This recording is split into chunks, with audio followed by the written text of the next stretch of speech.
जय हिंद, सशक्त आवाज लाइव में आपका स्वागत है। मैं राजेंद्र सोनी एक बार फिर हाजिर हूं आम जन से लेकर राजनीति और क्षेत्र की विभिन्न घटनाओं के साथ। पक्ष न विपक्ष, सिर्फ निष्पक्ष। करावल नगर विधानसभा के बिहारीपुर विस्तार में क्षेत्रवासियों द्वारा निरंतर की जा रही छोटे अंडरपास यानी भूमिगत सेतु की मांग के मद्देनजर आज समाजसेवी लक्ष्मण सिंह डबोला के आवास पर अहम बैठक संपन्न हुई। पूर्वाह्न 10 बजे से आरंभ हुई बैठक में जहां सांसद मनोज तिवारी के प्रतिनिधि आनंद त्रिवेदी ने गरिमामय मौजूदगी दर्ज कराई, तो वहीं क्षेत्रवासियों में आरडब्ल्यूए के पदाधिकारियों सहित ठाकुर ब्रजेश सिंह, खजान सिंह, यादव साहब आदि ने अपनी बात रखते हुए कहा, यहां चल रहे 4-5 निजी विद्यालयों में पढ़ने वाले बच्चों तथा हाईवे के उस तरफ स्थित सीआरपी कैंप के सैकड़ों जवान बिहारीपुर विस्तार में परिवार सहित निवास करते हैं। इन सभी के आवागमन की विकट समस्या को देखते हुए यहाँ छोटा भूमिगत सेतु अत्यंत आवश्यक है। देखिए आज की ये रिपोर्ट।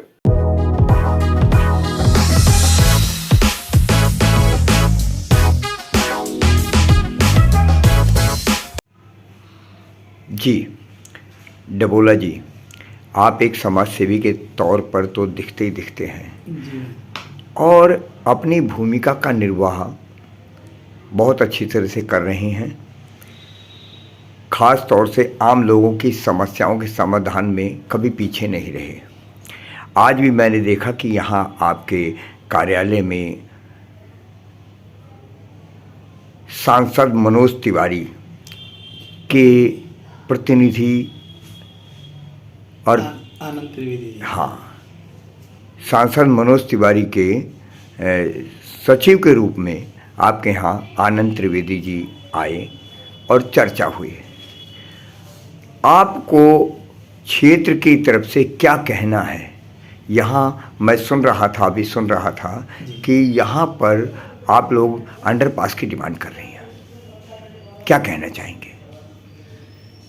जी सोनी साहब, सर्वप्रथम तो आपका बहुत बहुत दिल की गहराइयों से आभार है कि आप हमारी इस आवाज़ को उठाने में हमारा साथ दे रहे हैं। निश्चित तौर पर हम लोग पिछले महीने अपने आरडब्ल्यू के प्रधान जी के साथ कुछ लोगों के साथ सांसद जी से मिले।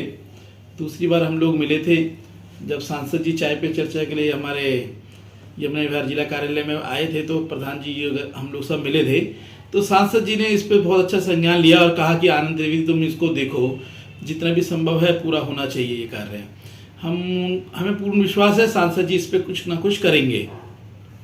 और हमने इसी तत्वाधान में अपने सीआरपीएफ के कमांडेंट साहब से मिले, उनसे भी हमने चर्चा की कितने सारे जो जवान वहाँ रहते हैं, रोड के उस पार रह रहे हैं, उनको आने जाने में, उनके बच्चों को आने जाने में कितनी समस्याओं का वो करना पड़ रहा है। हमारी कॉलोनी में 5-6 स्कूल हैं, इनका पूरा लिंक रोड यही है। लोग जो रिक्शे में बैठ के आएंगे, उतरेंगे, रोड पार कैसे करेंगे, बहुत सारी समस्याएं इस अंडरपास को लेकर के है। तो अपने जो कमांडेंट साहब हैं उन्होंने, धर्मेंद्र जी, उन्होंने भी संभवतः चिट्ठी लिखी, एनएच को भी लिखी, सांसद जी को लिखी, केंद्रीय मंत्री जी को उन्होंने चिट्ठियाँ लिखी हैं। इसी रूप में हमारे सांसद जी ने बहुत अच्छी हमारी मदद करी इस विषय को लेकर के। और जो भी डिवीज़न ऑफिसर वगैरह जितने भी जो लोग हैं उनसे हमने समय भी लिया, हम मिल करके भी आए। उन्होंने विजिबिलिटी रिपोर्ट यहाँ से मांगी, उनका कोई इंजीनियर आ करके ले करके भी गया। और वी थिंक अबाउट अभी सब कुछ पॉजिटिव है। इसी संदर्भ में आज भी आरडब्ल्यू के सुबह से हम लोग बैठे हुए थे और हमने आनंद जी को आग्रह किया, जी इस विषय पर सक्षमता के साथ हमें और आगे क्या करना चाहिए।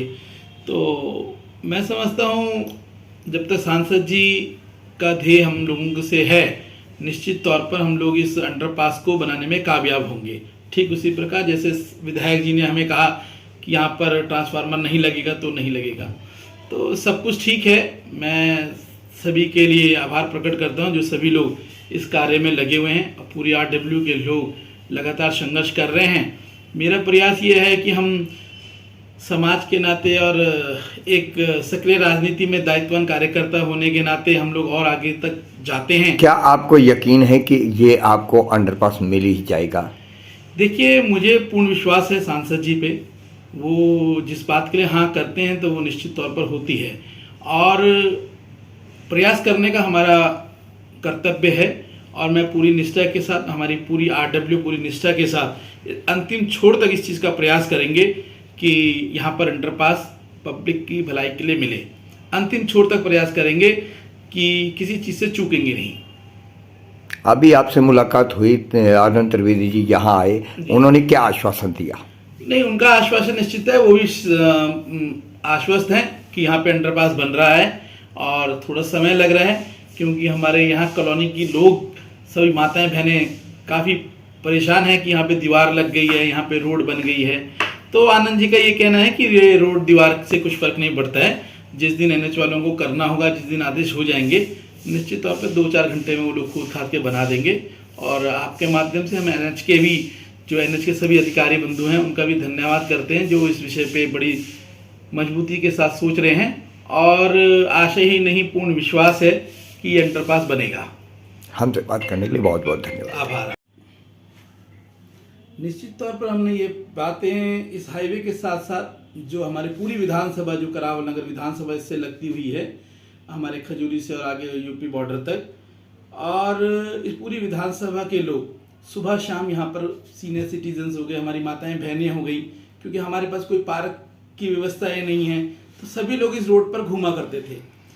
तो मेरा ये बहुत आग्रह है सभी से, संबंधित सभी विभागों से, जो भी लोग इस पे काम कर रहे हैं, आदरणीय हमारे विधायक जी, आदरणीय हमारे सांसद जी, इन दोनों के हिसाब से करावल नगर विधानसभा में ये कार्य होना बहुत ज़रूरी है कि जैसे ये हाईवे बना, इसके नीचे जो ये सर्विस रोड इन्होंने बनाई है 30-40 फुट की, इसमें से करीब 5-6 फुट की एक पटरी वैसी व्यवस्था बन जाए जो लोगों को सुबह शाम घूमने के लिए एक अच्छी व्यवस्था रहे।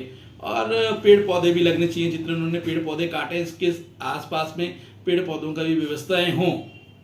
और ये तो बहुत विनम्र आग्रह है कि ये होना ही होना चाहिए, अन्यथा लोगों को घर से बाहर निकलने के लिए रास्ता ही नहीं रहेगा। तो इस रोड की जो सर्विस रोड है, इसके साथ साथ एक कोई छोट साइड में पटरी ऐसी बने जिसमें हमारी माताएं बहनें, सीनियर सिटीजन्स हैं, एक सुबह शाम जो घूमने के लिए निकलते हैं। आधे से आपने देखा होगा पूरा भारतवर्ष में शुगर पेशेंट्स की, हार्ट पेशेंट की इतनी ज़्यादा संख्या बढ़ रही है, और सबसे बड़ा मूल वो है योग के माध्यम से कि वो वॉकिंग करनी चाहिए। सभी लोग घर से बाहर निकल करके वॉक करने जाते हैं, उनके लिए व्यवस्था बननी चाहिए। मेरा विशेष आग्रह इस प्रकार का है। अपने आसपास की खबरों के लिए देखना ना भूले सशक्त आवाज लाइव न्यूज चैनल। सब्सक्राइब कीजिए एक लाइक के साथ।